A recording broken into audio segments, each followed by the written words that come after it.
Opinion. Gaza besieged. The 11th of October 2023. A bloodbath is underway in Palestine. In the aftermath of Saturday's shock blitz by Hamas, which rattled Israel and punctured the myth of its military invincibility, Tel Aviv is on the rampage. It is responding in the only way it knows, by slaughtering Palestinian civilians. Tel Aviv has announced a complete siege of Gaza, cutting off food, water and power to the Strip. To be clear, Gaza has been under siege since 2007, blocked off by both Israel and Egypt, in effect turning the coastal territory into an open-air concentration camp. Only this time, what little succor reached the territory has also been cut off. Israel is treating Gaza as the despots of antiquity treated all people who dared oppose them, by setting alight entire cities and putting their inhabitants to the sword.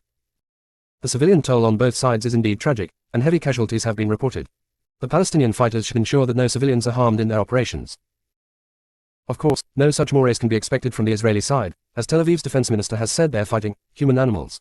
If this is the mentality guiding those who run Israel, another Palestinian massacre will be the grim outcome. What is particularly reprehensible is the selective outrage shown by most Western states. While many a Western leader has shed tears over Israel's losses during the current hostilities, these same states have been miserly while expressing grief as Palestinians buried their children, murdered by Israel, over the decades. The immediate need is for the world community to prevent Israel from blockading Gaza, which the UN says is banned under international law, with others noting that Tel Aviv's tactics come within the ambit of war crimes. Muslim states particularly need to coordinate with each other and the UN to ensure Palestinians have access to medical care, food and shelter, and are kept safe from Israel's marauding forces.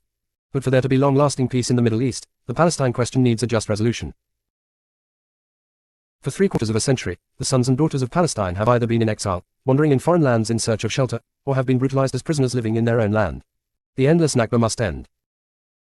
No half-baked normalization deal that stabs Palestinians in the back and trades away their right to nationhood can ever succeed. The ceaseless violence and humiliation being heaped upon them will only increase their thirst for revenge from the occupier. The exclusionary and racist Zionist experiment, backed by empire and supported by the successors of empire, has failed. To end bloodshed in the Holy Land, and ensure the rights of all its communities, a roadmap for Palestinian statehood is the only answer. Published in Dawn, October 11, 2023.